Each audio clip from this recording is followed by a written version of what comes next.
So this season, of course, as you guys have heard me talk about many times, I've been trying to main Doomfist, getting in as many games as that guy as humanly possible, but a lot of the times, I will still flex, and I will still play other characters, and I feel like flexing is a very good idea. Getting a good team comp, getting good team morale, and overall I feel like the games are just a lot funner when you have a half-decent team comp than when you're playing a character that doesn't really fit at all and when everybody else won't switch. So I've been looking at all the different characters to flex with, and there's a lot of good choices. I feel like some of the best choices that I'm not going to mention way too much today are Mercy and Orisa. Both characters that I feel like aren't way too hard, but can make you do decently well in a game. But today I want to talk about a different character that I feel like is probably, in my opinion, the best hero to rank up with while trying to flex. Now, of course, by saying hero to rank up with while trying to flex, I'm still going to say, of course, try to main a DPS or support or whatever and try to get really good with them. But if you need to flex, this is the hero that you probably want to go with to up your chances of ranking up and of winning that game the most, as I guess, just humanly possible. So here we go. Today I'm going to talk to you guys about why I feel like D.Va is this hero and why you might want to pick up D.Va as your flex tank in the future.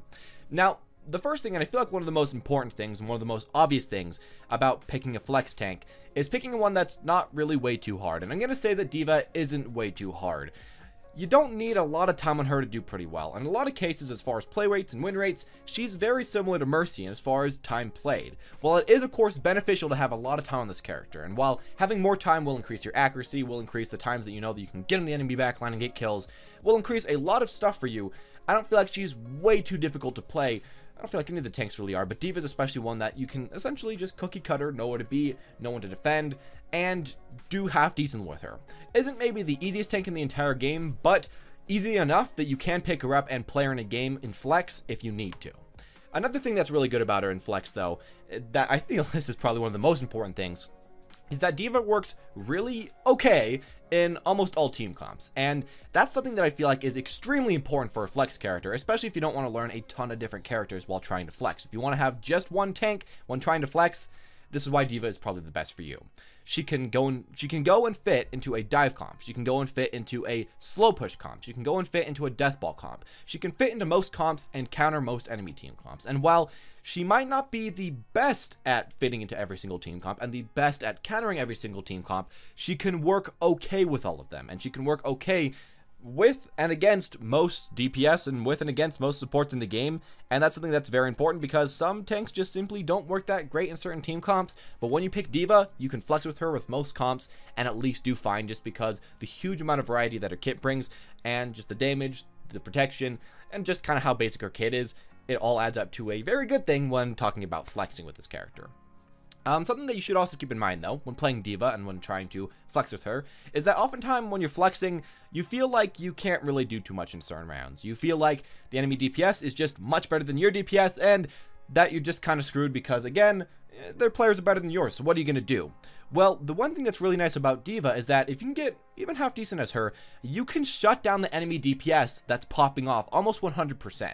Now, sometimes you will have to take a lot of damage, and sometimes you will have to kind of sacrifice yourself.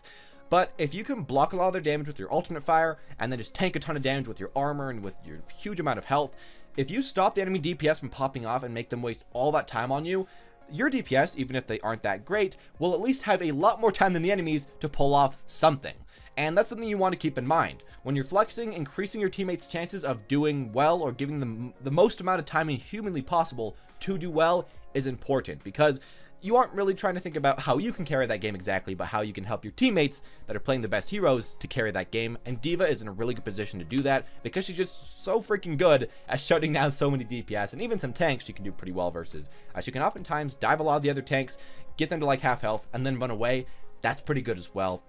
Something that I really like about this character. Speaking of getting kills, though, D.Va's also a tank that can get kills, and if your team is doing really badly, and you know the enemy DPS aren't popping off too hard, so you don't have to focus on them 100%, you can actually go in, get into the enemy backline sometimes, and get some kills. Now, you might think it's a little bit, strange to do as a tank character, because, you know, you're a tank, you're supposed to be in your own front line, creating space, but by going into the enemy backline, or just kind of like middle line, I guess, and trying to get a kill, pushing the enemy back, that creates a lot of space in itself for your teammates. So they can still do well for the most part, while you can hopefully get a kill on the enemy Mercy, or get a kill on the enemy Zenyatta, or an enemy Mora, anything like that. Being able to get a kill as a tank, I think, is important, as it allows you to still do well, again, if your teammates aren't that great, and really, again, that's kind of just what flexing is all about, and this character can do that. As well, I'm going to say, though, Moira can also supply a lot of damage, so she's also good in that situation. Now, if your team is doing great, because, you know, I've been talking about if your team's doing bad, but a lot of the times your team is doing pretty great, you can actually support them, again, with D.Va really well. You have a huge hitbox to block the enemy team, you have a shield that can block just a lot of ultimates that would maybe just pop off on your team and just kill all your teammates and, you know, just give the enemy team a lot of pressure. You can stop a lot of that with this character, and you can overall support your team a lot with D.Va.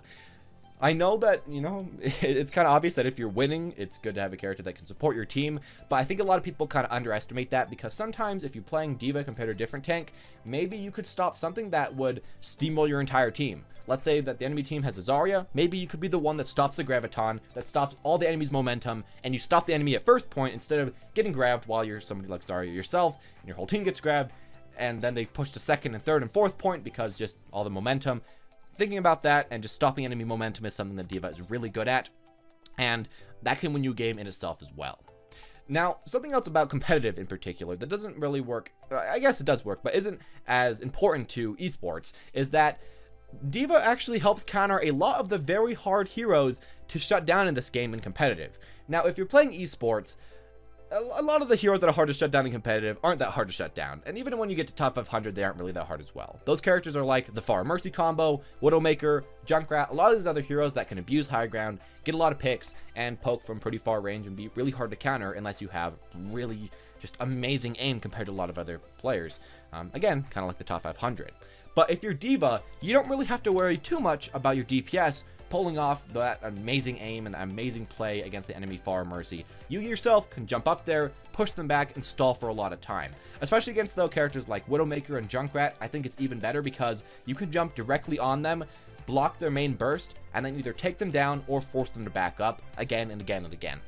You can oftentimes as well, if there's many people at the same point, shut down multiple characters at the same time just for your time, and that's important. Because if you're flexing, you want to make sure that you shut down the best of the enemy team and the problem heroes that your the other people on your team can't deal with. And especially if your DPS really is not that great at killing certain problem heroes, you can be the one to do that for your team. And that's what's so good about flexing with D.Va as far as team combos go, I guess, and playing against certain characters.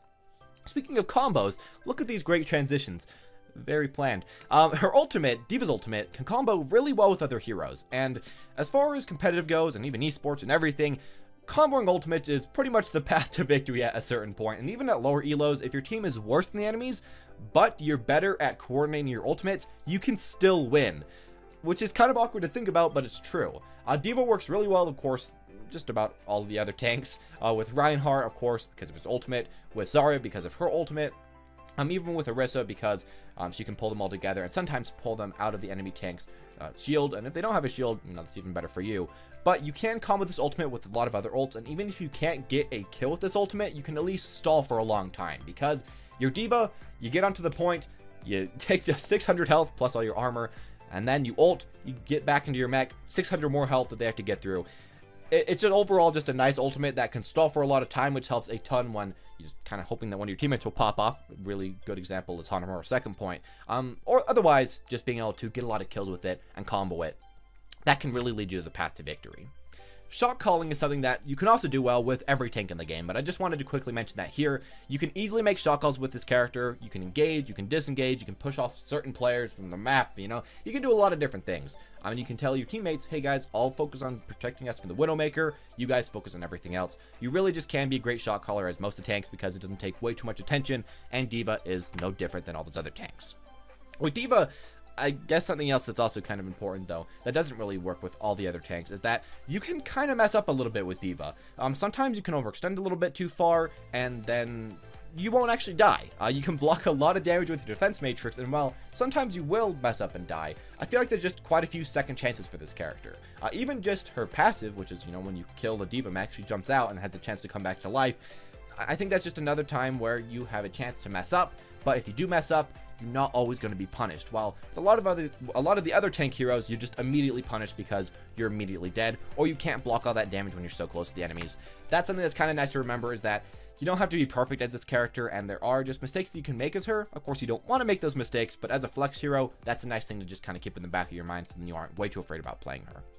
And finally, the reason that I picked a tank instead of just Mercy or something to rank up, you know, in competitive when you're trying to flex, is that she doesn't really require a team's protection like you would when playing a support. If you're flexing as a support, I'm going to say it's a good idea. You're going to make good team comps. It's very important to have. But playing a tank makes it that while having your teammates behind your back is very useful, you can still go off and get kills. And you can still go off and pop off on certain enemies. And you can still go off and stop certain enemies. You don't 100% require your team, and you don't really need your team's protection as much as a support, and you don't have to rely on your team quite as much as if you were playing a support. So that's why I picked D.Va over other characters such as Mercy or I guess Zenyatta, because you don't really need your team quite as much.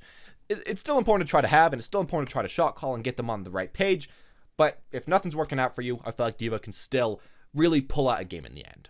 Anyways, as always, guys, thank you all for watching. Hope you enjoyed. This was just my own personal thoughts about D.Va. So, if you have your own thoughts, which I'm sure you will, please leave those down in the comment section down below. And tell me if you feel like D.Va is a good flex character, or if maybe I'm just tripping balls. I don't know. We're going to have to wait and see with that. Anyways, as always, guys, thank you all for watching. Press that subscribe button or that follow button if you want to see stuff like this in the future.